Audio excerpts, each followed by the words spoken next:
Did you get groceries this weekend? Because if you did, you probably were somewhat acutely aware of some of the things that we know grocery stores do, right? We know for a fact that groceries put the eggs and the butter and some of the other more essential stuff people always want towards the back of the store, so you have to run past everything else in between in hopes that you'll end up buying something else along the way. This weekend, I read The Secret Life of Groceries by Benjamin Lorr, The Dark Miracle of the American Supermarket.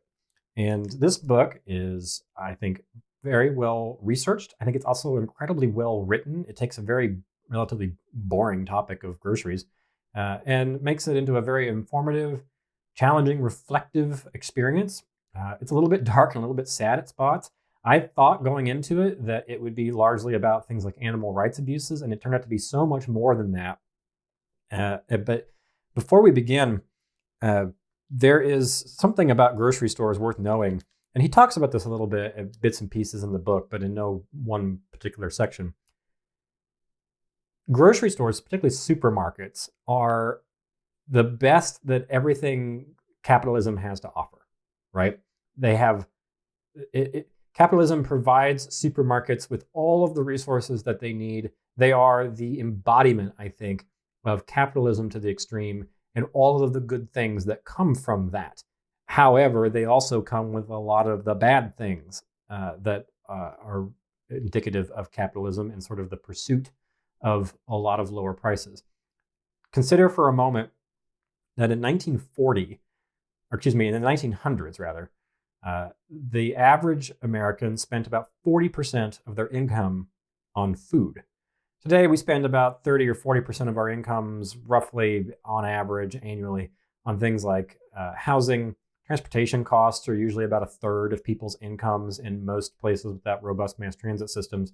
And we've largely shrunk our food budgets to about anywhere between 7 and 15% of our incomes, depending on sort of who you are and what your diet consists of. Obviously, a family of four is going to have a much higher food budget than, say, a solo person who eats frozen pizzas and TV dinners. But by and large, we have pretty affordable food prices. Now, that comes with a host of reasons for how that came to be. And this book is sort of an investigation into those practices and about how even high-end grocery stores have made us into a society where we have all of this excess, all of this want, anything that you want, all these commodities almost on demand at all the time. There's almost, with the exception of some seasonal things like Halloween candy, almost nothing comes and goes from the shelves based off of any sort of seasonality to it. There's a line in here that I want to read because I have multiple notes about things that I think is incredibly indicative of sort of the level of research that the author went to and the kind of people that he spoke to. And it sort of set a tone for the rest of the book. And he says, when you expand to the scale of even a small grocery chain, the economic factors can't help but envelop everything else. Qualities like ethics and aesthetics get swallowed by the market and reduced to price. The average store has 32,000 individual products known as shopkeeping units or SKUs. The biggest have more than 120,000 SKUs. Accordingly, the men and women who sell our food, who work amidst this volume, see our food differently than you or I.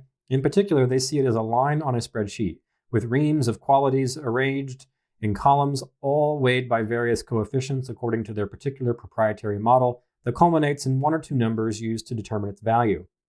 That same item they might have eaten for breakfast transubstantiates into something entirely non-ecological when they head to work, not really that different from thumbtacks or paper towels, though perhaps with slightly more fragile handling conditions.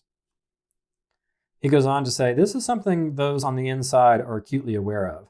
Once talking to a slaughter plant supervisor, a man who proudly declared he'd been present for the execution of 800 million chickens, I listened as he practically broke down describing the moments just after a chicken's death. The man was detailing the procession of events that leads to slaughter.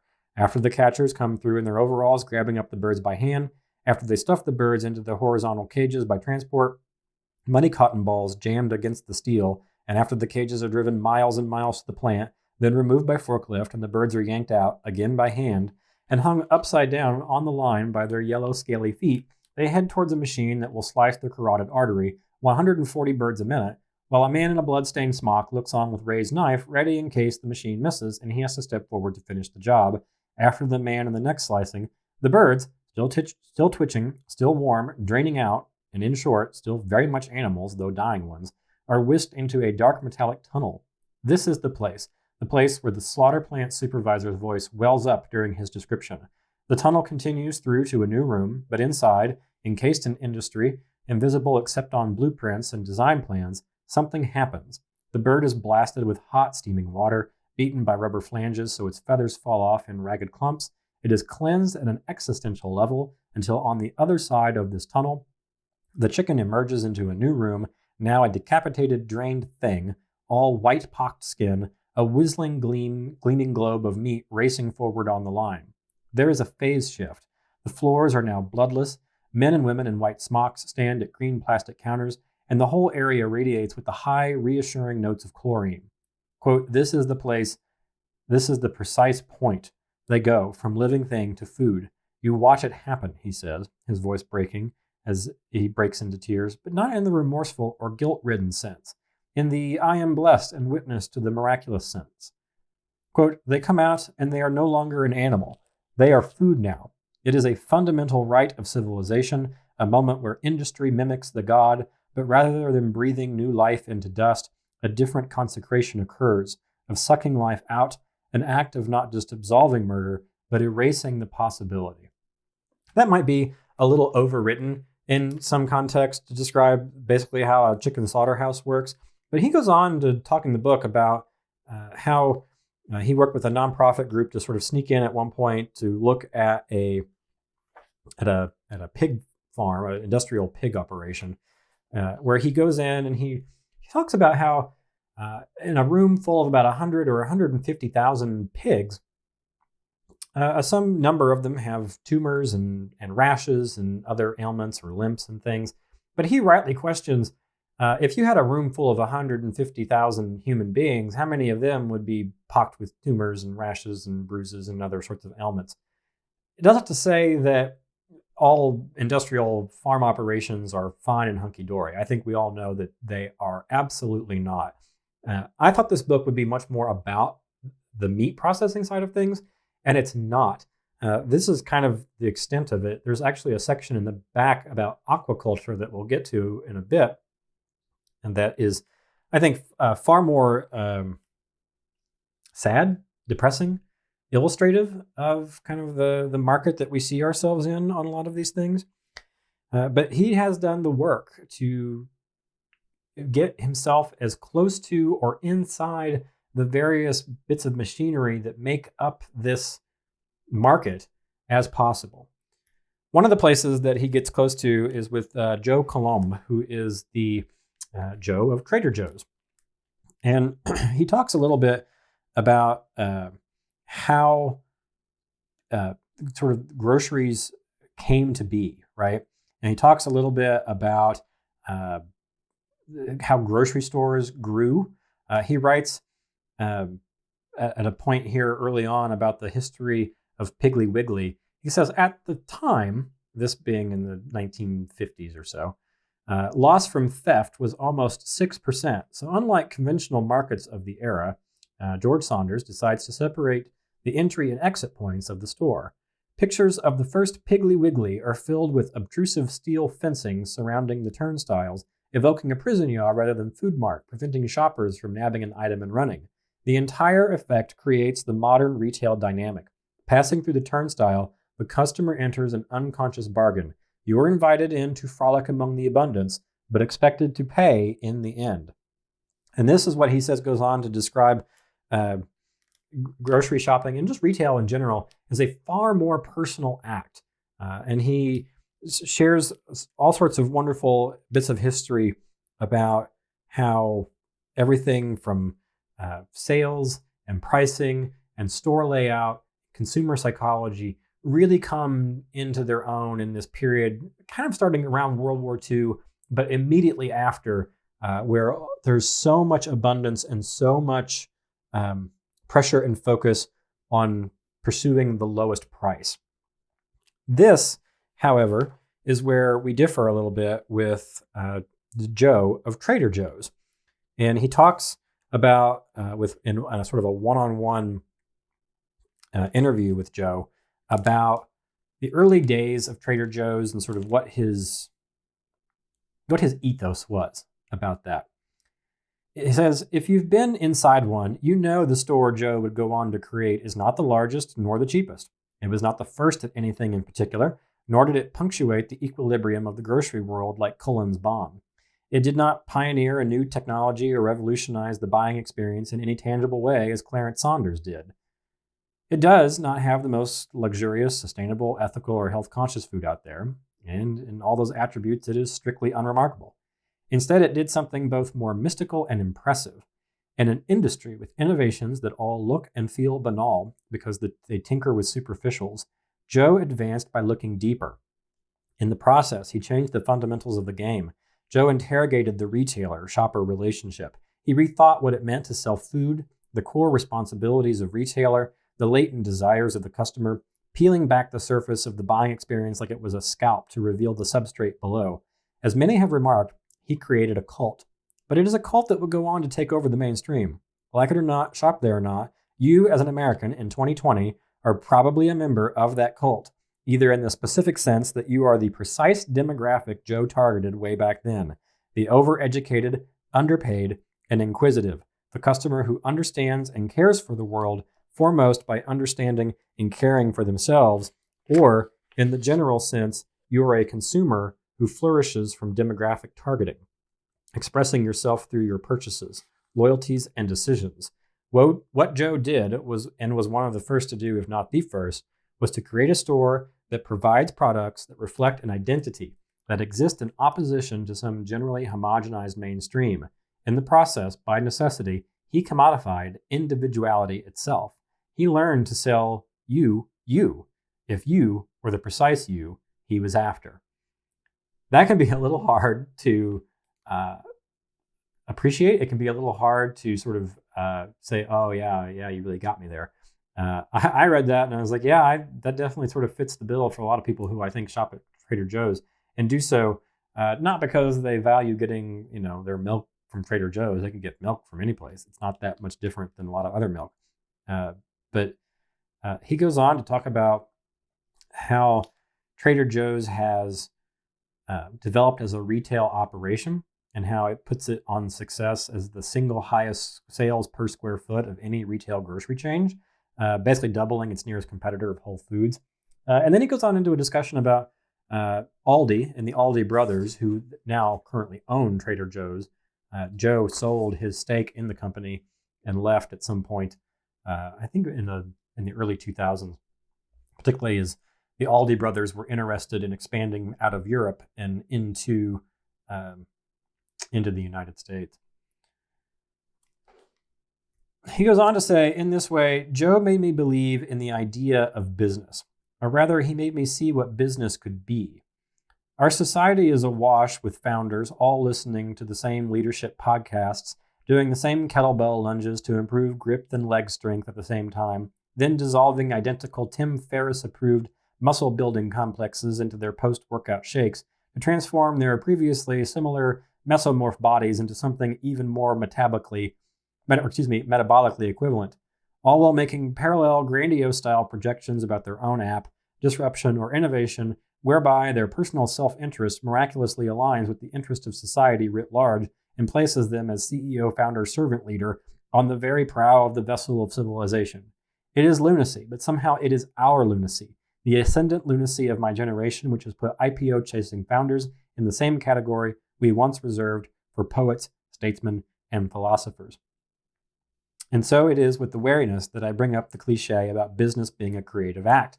But hey, that's what Joe made me see. He has the empath's ability to toggle back and forth between different perspectives, to be able to obsess over detail and zoom out to the bigger picture, as well as a world-class comfort with intuition and nonlinear process. Quote, the most important thing to know about a man is whether he is right or left-handed, he tells me. Dyslexia lurks in the brain of every left-hander, which means we see the world differently, sometimes profitably. He shunned the limelight and never strove for fame, not personally nor for his brand.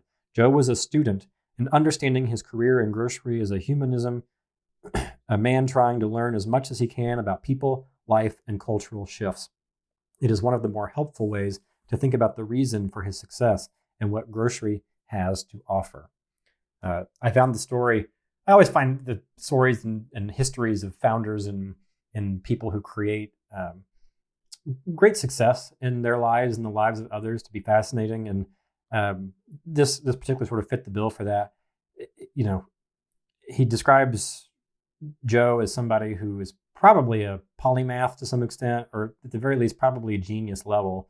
That's me talking, not him, because he described him as somebody who can remember all sorts of dates and details. He knows every employee by name, knows their spouses' names, knows their birthdays, knows when they were hired.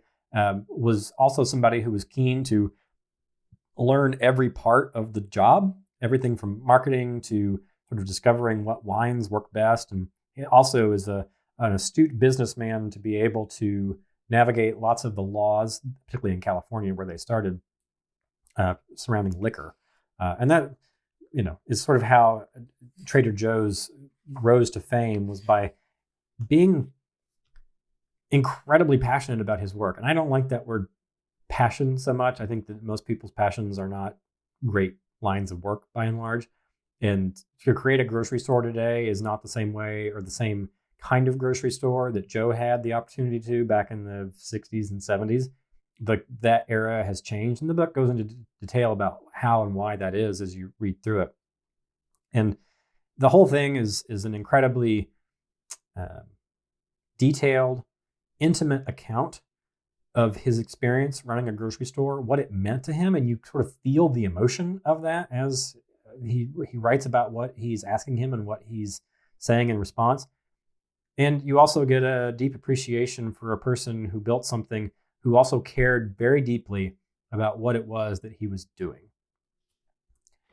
Also in this book, he goes on to move from the grocery store and back up a little bit into the distribution lines of things. And he follows a truck driver, actually gets with a female truck driver who agrees to let him ride along from an Aldi distribution center in Wisconsin. And they go around as far and wide as North Carolina, and I think even points south.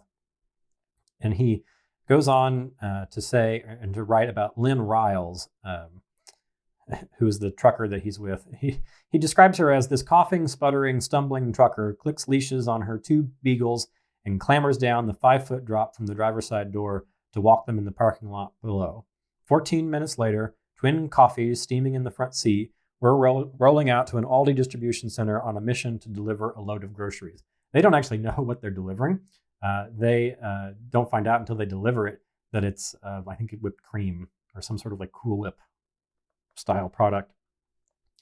He says, I didn't seek out this most elemental point in distribution so much as sink into it. Repertorially gravitating toward Lynn Riles, no different from water when it settles to the lowest point after all other outlets are sealed. And make no mistake, all other outlets were sealed. In general, has been well reported by others, industrial food is a paranoid business. Big, fat, pushy corporations all clinging to their tiny edge, well burned by bad press, convinced that their customers are skittish and insane, best treated like children, to be protected for their own good from information that they can neither assess nor understand. It's a self-serving parochialism, but not completely unfounded. People are skittish and insane when it comes to their food. They not only want, they demand, through buying power, completely impossible, unsustainable opposites, low price and high quality, immediate availability and customized differentiation, and then react apoplectically to the often ingenious, if Frankensteinian solutions industrial food creates to bridge the gap. That is this book in a nutshell. It is describing, particularly in America, but in the West, and I think increasingly globally, people's desire for cheap and excellent. And that is capitalism 101 right there, delivering a ever better product at better quality for a better price. You can disagree with parts of capitalism, and there's plenty to disagree with. That is one good thing of it. Again, we don't spend as much money on our food today as we used to, but those costs get externalized into other places. And this is me talking and not the author, but those costs probably should get accounted for a lot more often than they do.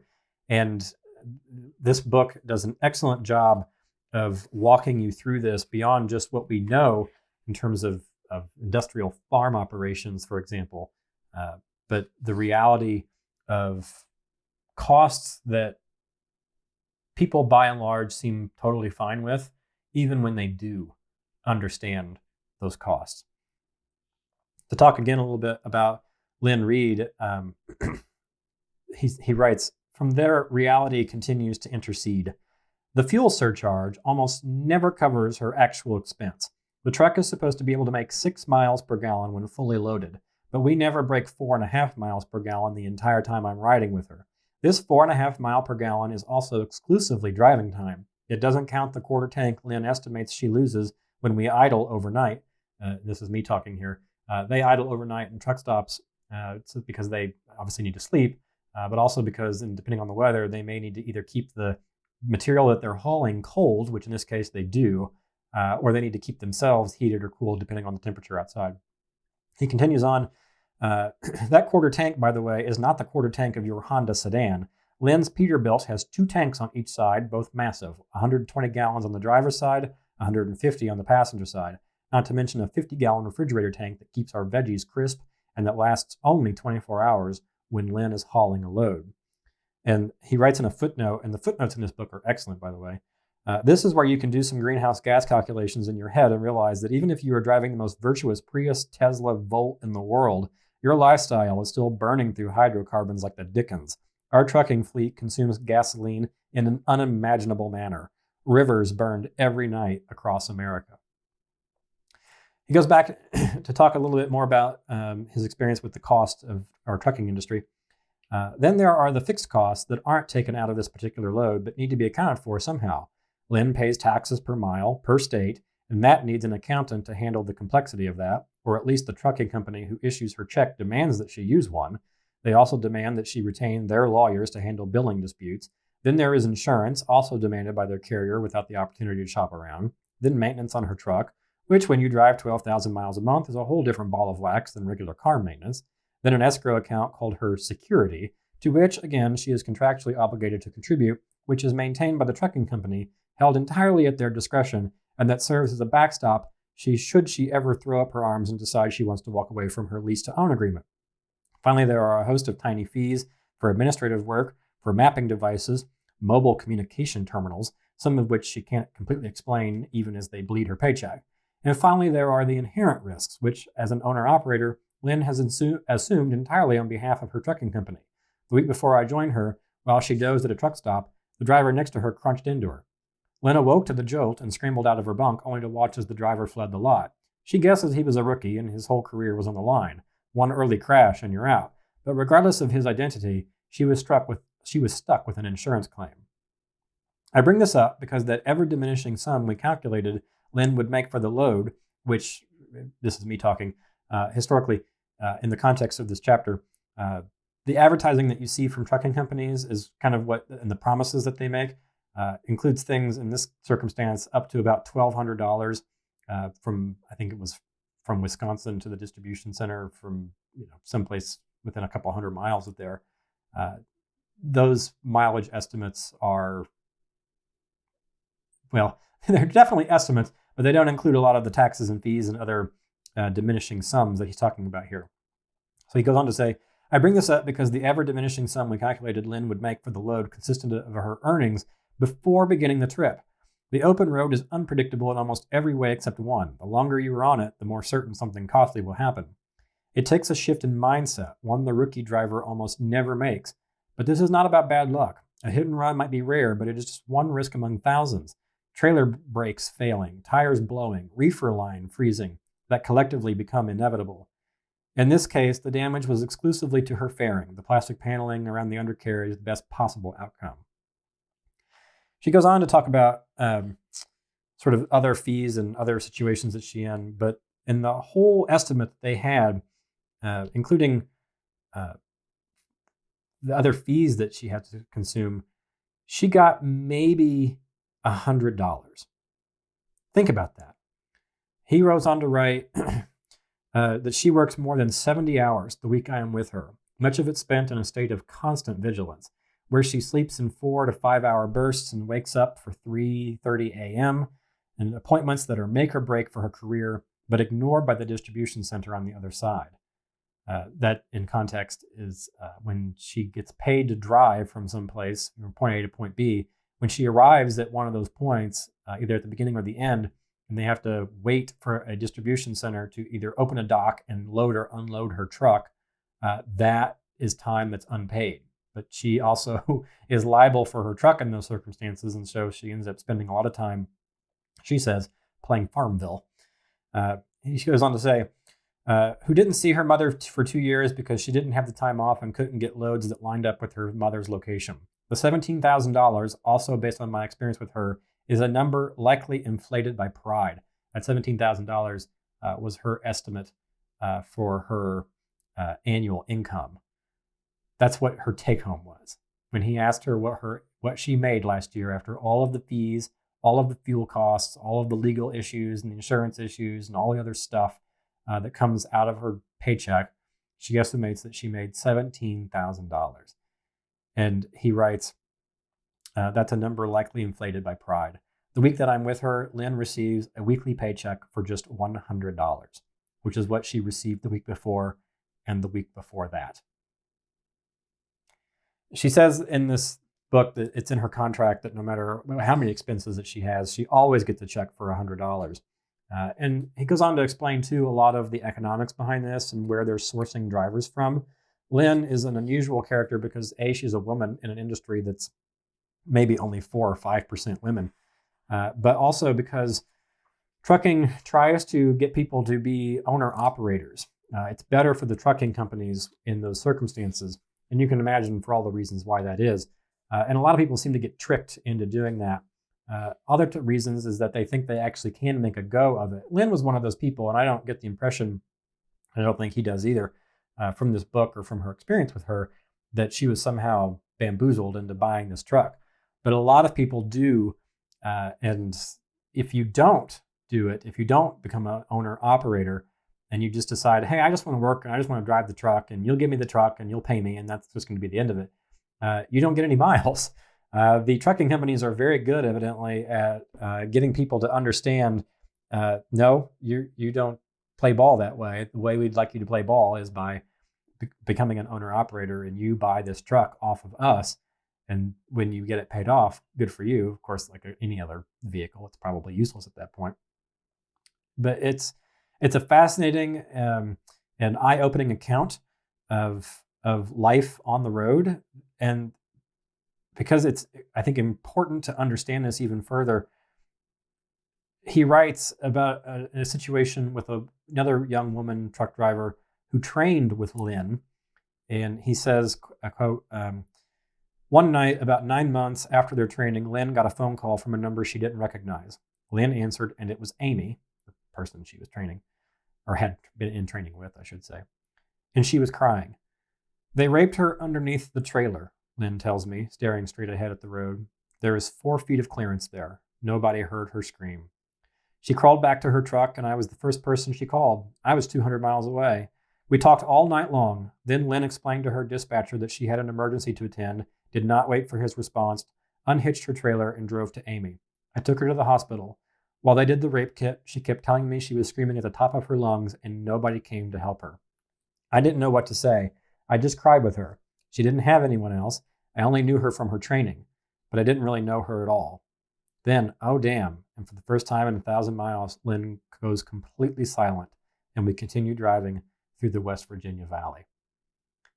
The story behind this has some other additional context about her fear, the fear of other women who are in the trucking industry, how those fears are never really followed up upon, that it is all the worst things that you imagine an industry of like trucking would be.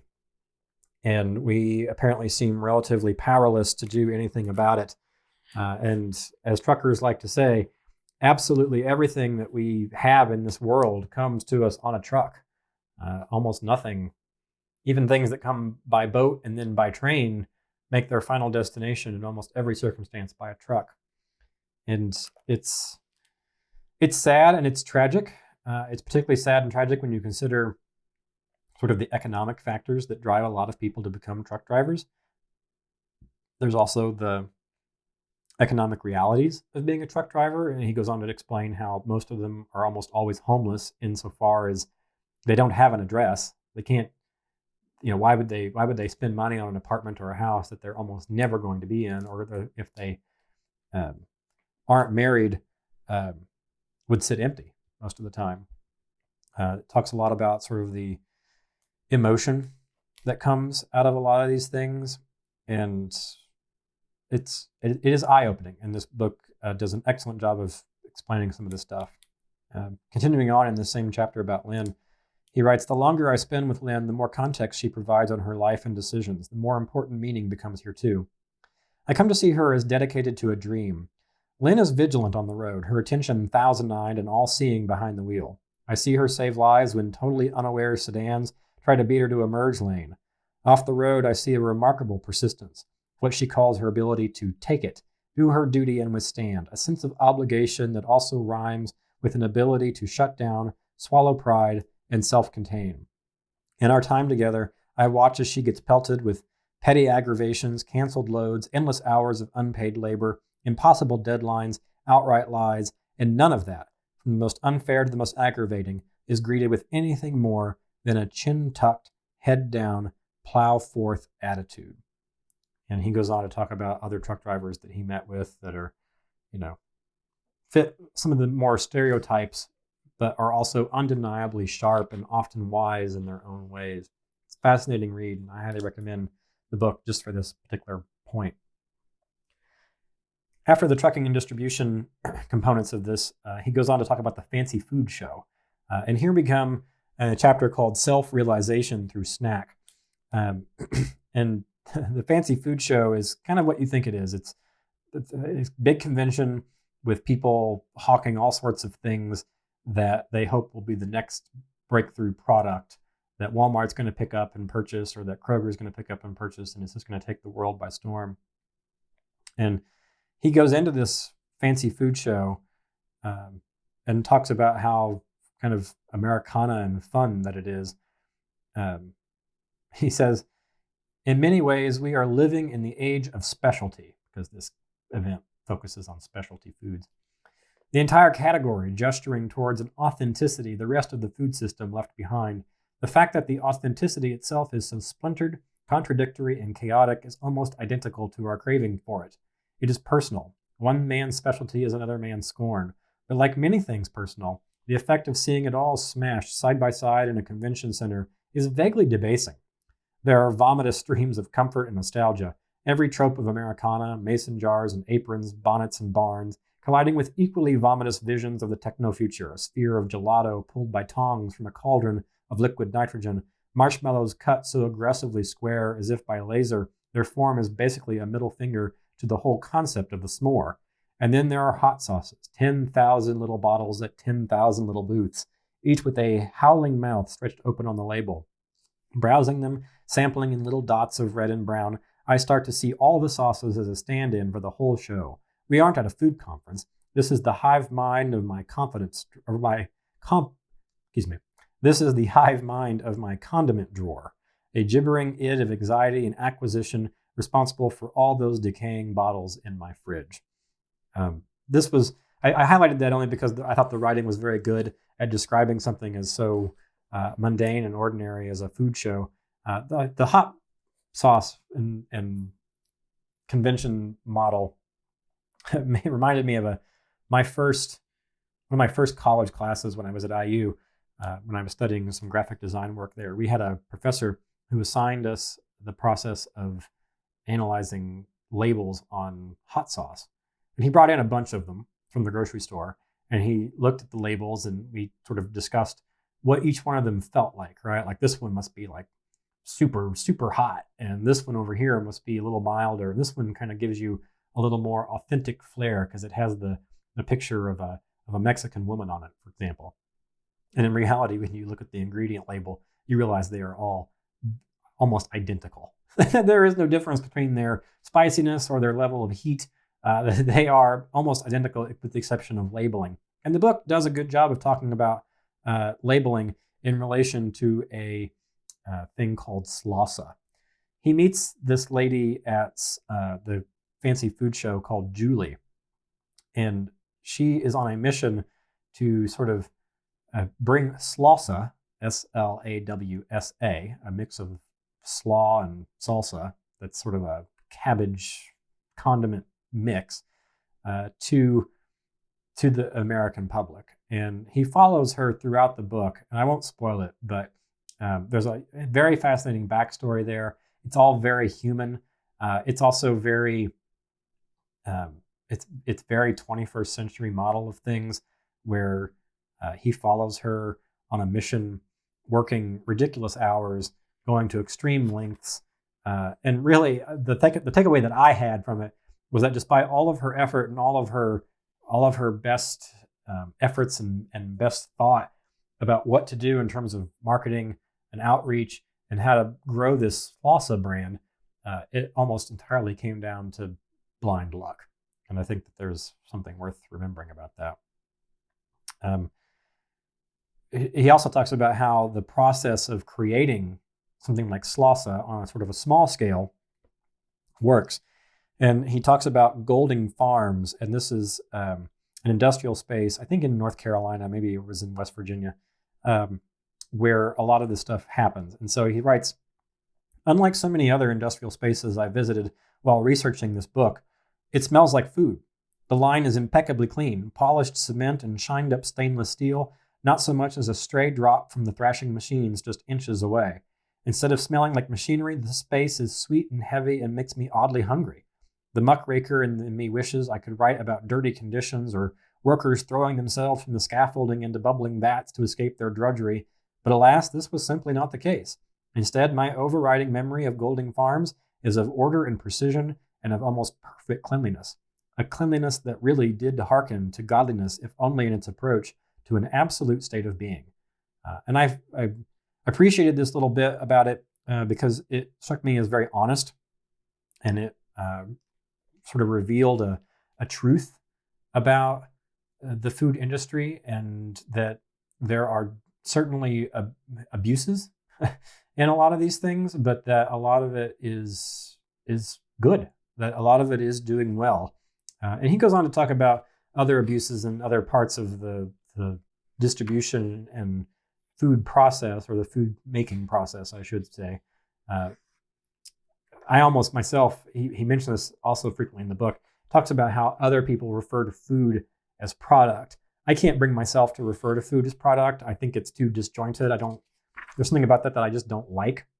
I don't like the idea of describing things as like premium product. The only thing I think that should be described as premium should be gasoline. And something about it just seems so disjointed. I have the same reaction sometimes when insurance agents talk about their insurance products, like, oh, well, we introduced this new product on the market. It's like, it's an insurance plan. It's hard to think about it as a product, but these folks certainly do. And part of me wonders if that isn't unhealthy for our food network or our national id as to how we think about certain things, and that we seem to disrupt it from the notion of being food and treating it more like product. Anyway, he writes in a book back about the retail experience. Here he is working at a Whole Foods. He actually got himself a job working at the seafood counter at a Whole Foods in Brooklyn. And during his training, he talks about what they go through. And he says, quote, at some point, we turn our attention to customer service. We learn about the 7 different types of difficult customers, a sort of late capitalist version of Snow White and her dwarfs, featuring angry, whiny, hysterical, very important, the chatterbox, the know-it-all, and Mr. Multitasker. I think we all know some of those people, don't we? We learn that we must treat these challenging guests with respect because it costs 6 times more money to attract a new customer than it does to keep an old one, and because, above all, Whole Foods is in the business of saving money, phrased here as efficiency, and linked heavily with the mission of being green. From there, we learn that Mr. Green is the Orwellian name for the Whole Foods internal security team, and that if we see something shady, we should head directly to the loudspeaker and page him, where an undercover security detail will swoop on the scene and pounce on the troublemakers. This is followed by a crash course in the modern organic movement, which is shockingly, even movingly for a cynic like me, nuanced, calling out the idea that organic does not mean healthier, but rather is an option to pay extra to limit the externalities of production, and which focuses on unsexy aspects of organic, like soil conservation and groundwater runoff, rather than borderline falsehoods like nutrient density and or the overblown pesticide claims that we could use to upsell customers. He goes on to say that in his training, the manager who's leading the training puts the ingredients list for a non-organic, probably GMO box of cookies and says, quote, "Your body is going to have to work a lot harder to break down all those ingredients with long names," end quote, as if there were a relationship between linguistic and gastric digestion. Everyone, including jury, nods along in appreciation of this information. There's a footnote, though, during this section about mission of being green. He says, the conjoining of efficiency and green becomes a leitmotif throughout these sessions and serves as proxy for both the central tenet of Whole Foods, the organization writ large, and the subliminal message being whispered to each Whole Foods customer writ small.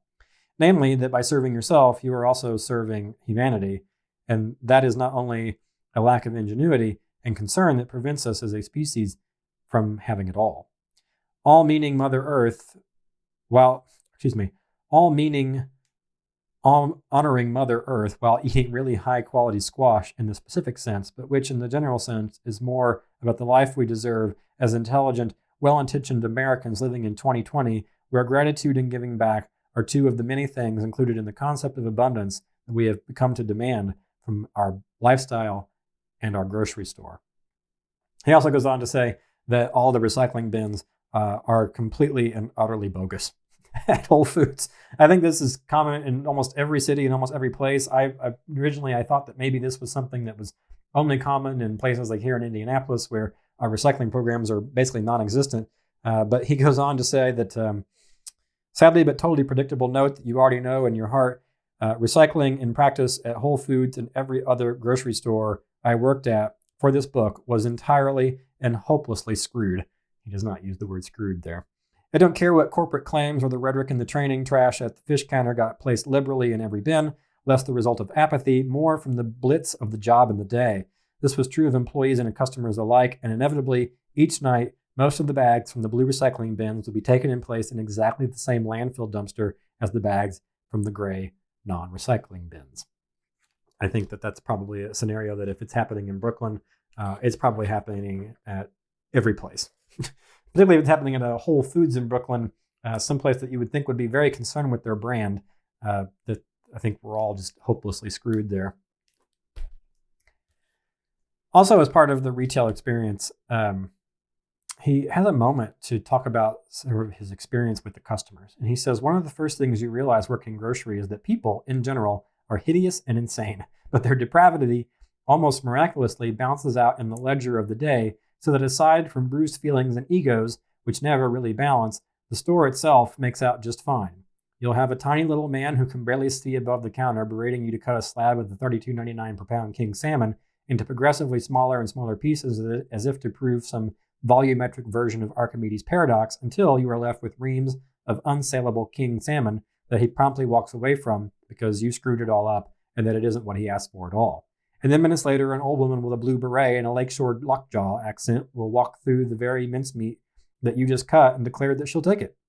When you double check to make sure she realizes she's about to buy a pound of wild king salmon ribbons at $32.99, she'll note curtly that while she does have children, there is nothing she adores more than her pet turtles, and no food is too dear for them. Again, I mention this because it stands as sort of a sense of honesty. I think that he must have kept impeccable notes throughout his whole process. If he researched this over 5 years, and I would believe that it took him every bit of that, then he definitely did an excellent job of either writing down what he saw at the time that he saw it, or updating his notes at the end of every single day. He did a marvelous job at that, and so I applaud the author for his attention to detail on these things. He goes on to talk about sort of the grind of working in retail and how just-in-time scheduling has sort of become a scourge on retail. And I think probably this is one of those things that we're going to need to have some sort of, at some point, some legal mechanism to deal with. He writes, human capital management, quote, just-in-time scheduling, and lean supply chains all have their roots in 1950s Japanese automobile manufacturing. And he goes on to talk about how Toyota and sort of developed the idea that people would just receive the supplies and the material that they needed for their job at the time that they needed it. And in America, as we Americans do, auto manufacturers answered this complexity by erring on the side of extra. The inefficiency of too much was not just tolerated, it was seen as a strength. We had space, we had cash, and most important, we had a bulldozer-style optimism that insisted customers would buy all additional cars produced simply because we made them. Henry Ford's River Rouge plant was an actual kingdom with 16 million feet of factory floor and over 100 miles of interior railroad track. Ford brought in his own coal on his own barges, smelted his own steel in his own plants, and cast, cut, and machined those 10,000 parts to fit his own internally created gauge, which is to say, he attacked the logistical nightmare of mass auto production by dislocating his jaw and swallowing it whole, a quest for perfect vertical integration. And I highlighted that because I just loved that whole line about that. I think the notion of saying that he attacked a logistical nightmare by dislocating his jaw and swallowing it whole is an excellent and exciting bit of writing there, and I think makes it a much more lively read as a result, which I think helps keep this whole book, which is about 250 pages, moving along at a pretty good pace. And I think that it's also worth saying that the whole experience of writing this must have been challenging to the extent that how do you make some of this stuff exciting, particularly giving the historical background of how HR now schedules employees for this sort of just-in-time scheduling, and how that relates to early years of auto manufacturing and where this sort of originates from in Japan, shows a deep knowledge and understanding of what it is that he's talking about and his ability to sort of connect these dots in really interesting ways. He goes on to say the cultural effects of this shift of just-in-time scheduling cannot be underestimated. Retail and service sector jobs have always been marked by petty managers and their indiscriminate hiring and firing, and scheduling abuses come part and parcel with low skills and wages in every sector. But just-in-time automates all that. It gives the most callous decisions the imprimatur of technology, offering not just individual deniability, but an actual halo of progress, where literal dehumanization, i.e. treating people like parts, can be justified as, quote, valuable for the team. And in doing so, it slowly shifts expectations across the board. When I worked at Whole Foods, for instance, just-in-time scheduling did not officially exist in nomenclature, but the rapid scheduling changes, the short notice, and the sudden demands on time were still very real. And they were often against official policy as preached to us by on day one and day two of our orientation, but then they were also relayed to us in the exact same language of efficiency, team play, and smart decision-making that defined the lectures. Most important, we on the floor knew and discussed the realities of the competition, Target, Starbucks, Walmart, and all those other nearby retailers who explicitly used just-in-time. And those conversations flavored the coercion. A soft demand to be a team player was always in reference to how much worse it could be out there if we were ever unlucky enough to do something that would force someone to ask us to play for a different team. This, by the way, is about Whole Foods in about the year or so just prior to the Amazon acquisition of Whole Foods. And so it goes on to say that what we all know, right, that a lot of retail workers get pretty crummy schedules. It prohibits them from having multiple jobs because they never know really when they're going to work. You can't coordinate two jobs if you know that one of them is potentially going to need you on Tuesday, but maybe it won't. So who knows? This really is no way to help people sort of further themselves in their lives and careers. I think this is one of those terrible side effects of capitalism. One of those worst parts of it, actually, is recognizing that in a capitalist society, there will always be poor people. The level of poor and how we define that will shift and change. Poor today is much different than poor from 1950 and poor in 1900.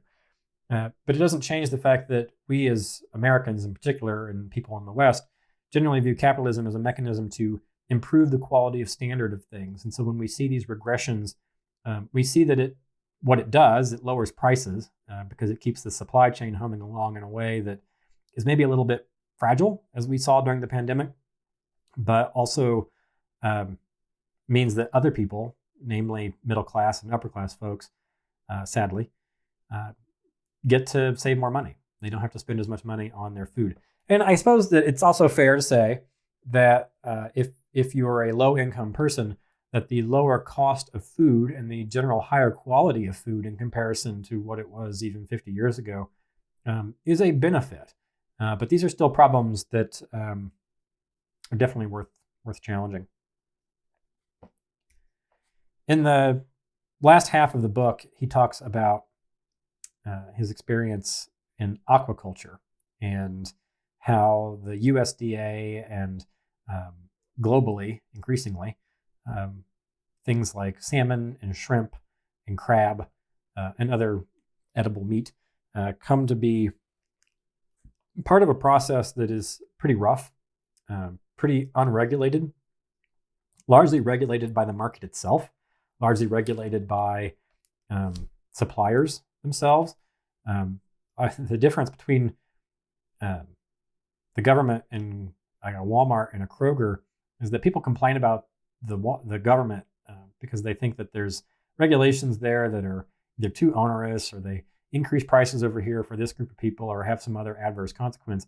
I think my takeaway from this book is that we complain about the government parts of the regulation precisely because we know they're there. We see those debates and hear them because they're out in the open, as opposed to a Walmart or a Kroger or even like a McDonald's, for example. As one example, and it's not in this book, but McDonald's is single-handedly responsible for probably the best improvement in America's potato supply. McDonald's wanted a very specific kind of potato that had a very specific starch to like water ratio because it made for better French fries. It fried better. It was crispy on the outside and soft on the inside. And the majority of America's potatoes prior to McDonald's, or at least early on in the McDonald's run, weren't very good. And they had been sitting for a while and they were kind of mushy and they had lousy ratios and they were inconsistent in their quality and they were inconsistent in size. And McDonald's didn't want that. They couldn't have that. And so like so much of our food and industrial process of our food distribution system, McDonald's simply fixed it by sheer volume because they needed so many potatoes and because they purchased so many, they managed to sort of single-handedly change the potato industry in this country. And Walmart and a Kroger and Target and Whole Foods and these other retailers do the exact same thing when they start talking about how they want food sourced from specific places that are either no conflict or don't use child labor or dolphin safe and other sorts of things that we sort of see on labels, non-GMO and all organic and these sorts of labels. They're all marketing, but they also have no legal definition and they're entirely driven by the endpoints in the supply chain, which are the retailers. Anyway, there is a component back here about here's a heading. And so, caked in the odor of pig shit, made physical on my skin, I meet Kevin in West Hollywood for lunch. He had been walking around in a farm in a hog house, and this was what I talked about earlier in the episode, where he was seeing about 150,000 pigs, and that they seemed largely okay, but that it was after that he had a meeting with somebody that he met at the fancy food show. There at the fancy food show, this fella named Kevin is talking about the retail layout of stores. And in so doing, he was really fascinated by what he was talking about. And so he wanted to have an interview. And he says of Kevin, he's like, truly, I haven't prepared for this interview. I wasn't entirely expecting it. I'm disoriented from sleep deprivation. And while I try to get my bearings, I ask him about business. I expect he has a pre-baked promotional spiel that he can launch into. Instead, he just shakes his head sadly. It's like an alcoholic calling, he says.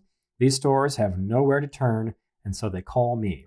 This is a dying business, and nobody knows what hit them. And Kevin, in this context, by the way, is talking mostly about smaller regional mid-size stores, not the Walmarts and the Targets and the Whole Foods of the world, but think like the Safeways and the Save-A-Lots and the local regional brands that you sometimes shop at. I'm aware of the current retail apocalypse, he writes, but it isn't new, nor what I came for. I want Kevin to talk about retail architecture, about marrying interior design with psychology, about creating bliss points that facilitate the consumer and create joy, as he talked about in his talk at the Fancy Food Show.